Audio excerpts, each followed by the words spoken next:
어느 날 갑자기 당신이 하지도 않은 성범죄 가해자로 지목된다면 어떨 것 같으세요? 아마도 눈앞이 캄캄해지고 머릿속이 하얘지실 겁니다. 성범죄는 그 특성상 피해자의 진술만으로도 수사가 시작되고 당신은 순식간에 파렴치한 범죄자로 낙인 찍힐 수도 있습니다. 하지만 절망적인 상황에서도 단 하나의 결정적인 증거만 있다면 당신은 억울함을 증명하고 다시 평온한 일상을 되찾을 수 있습니다. 오늘은 억울하게 성범죄 가해자로 몰렸을 때 당신의 인생을 구원해줄 골든타임 행동 요령과 실제 전세를 역전시켰던 기적 같은 사례들에 대해서 말씀드리겠습니다. 저는 15년 경력의 형사 전문 변호사 정예린입니다.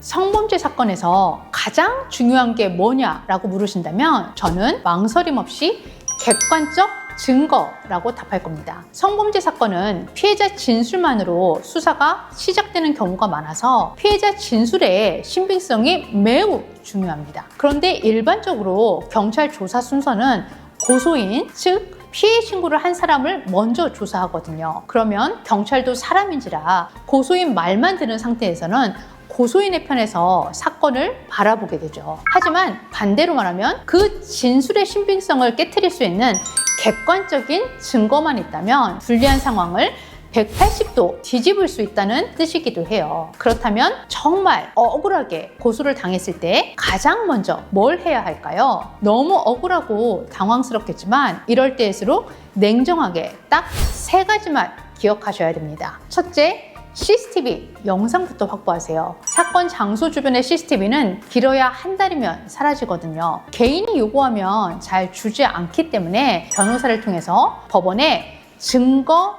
보전 신청을 해서 합법적으로 영상을 확보해야만 합니다. 두 번째는 카카오톡, 인스타그램 대화방 절대로 나가지 마세요. 상대방과 나눈 모든 대화 기록, 사진, 심지어는 주고받은 이모티콘 하나까지도 당신의 무죄를 증명할 수 있는 단서가 될 수 있어요.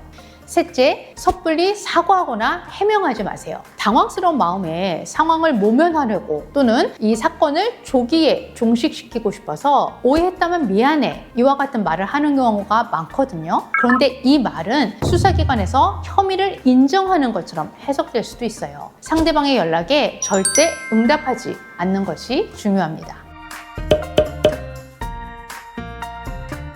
이제부터 실제 있었던 사건을 각색한 사례를 통해 말씀드릴게요. 첫 번째 사례는 대기업 회식 후 준강간 사건입니다. 팀장님이 새로 오셔서 환영 회식을 했는데 며칠 후에 회식에 참여한 직원으로부터 형사 고소를 당했어요. 그 내용은 술에 만취해서 정신을 잃었고 그 이후 기억이 전혀 없는데 그런 상태를 이용해서 간음을 했다는 거예요. 그런데 고소당한 당사자는 회식 자리가 끝나고 두 사람이 분위기가 좋았고 상호 합의하에 성관계를 했다라고 하면서 억울해했죠. 이때 고소한 직원은 신고 초기부터 진술이 일관됐고 매우 구체적이었어요. 게다가 식당 종업원이 당시 회식 분위기가 대다수 직원들이 술을 많이 마셨다 이렇게 진술도 하고 있어서 매우 상황이 불리했죠. 그렇지만 식당에서부터 택시를 탄 장소까지 동선을 따라서 CCTV가 설치된 곳을 샅샅이 찾았거든요. 그래서 그 영상을 확보했어요. 그리고 이 영상은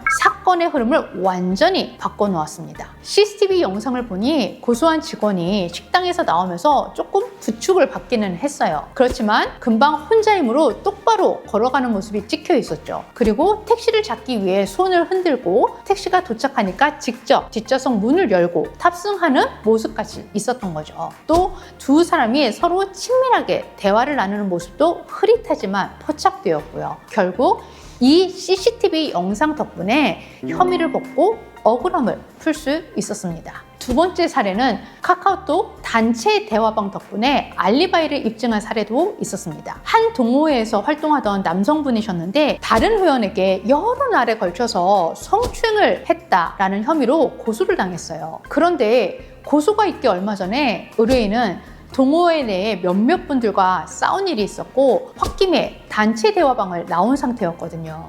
문제는 고소인이 주장하는 날짜가 너무 오래전이어가지고 의뢰인 본인조차 그날 동호회에 갔는지 안 가는지 기억을 못하는 상황이었어요. 카톡 단체방에서도 나온 상태였고 본인이 기억을 못하고 있으니 제대로 반박도 못하고 수사는 점점 불리하게 흘러갔죠. 바로 이때 저의 할 거면 제대로 한다라는 원칙이 발동된 거죠. 저와 의뢰인은 동호회 다른 회원들을 수소문해서 동호회 단체 카톡방에 수년치 대화 기록을 전부 받아냈어요. 그리고 밤새워가며 그 기록을 처음부터 끝까지 전부 분석을 시작했죠. 그리고 마침내 결정적인 증거를 찾아냈어요. 고소인이 피해를 당했다고 주장하는 바로 그날 저희 의뢰인께서는 단톡방에서 저는 오늘 지방 출장이라 참석 못합니다. 다들 재밌게 노세요. 이렇게 쓴 메시지가 있었던 거예요. 현장에 있지도 않았다라는 명백한 알리바이가 나온 거죠. 이 카톡 메시지 하나로 상대방의 진술 신빙성은 완전히 무너뜨릴 수 있었고 의뢰인은 결국 무죄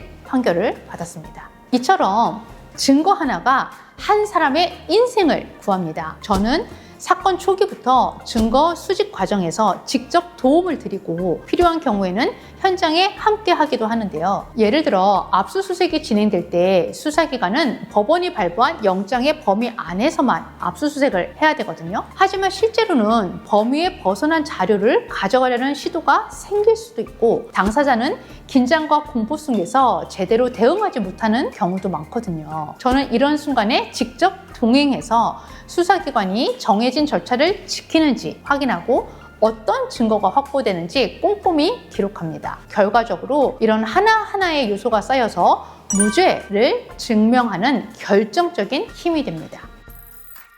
오늘 말씀드린 골든타임 행동요령 꼭 기억해 주시기 바랍니다. 그리고 인생에서 흔들리는 순간에 끝까지 내 편에서 증거를 찾아내고 지켜줄 변호사가 필요할 때 저를 떠올려 주시면 좋겠습니다. 궁금하신 사항은 우측 상담 번호로 문의해 주시고 지금까지 정변의 골든타임 정예린 변호사였습니다. 감사합니다.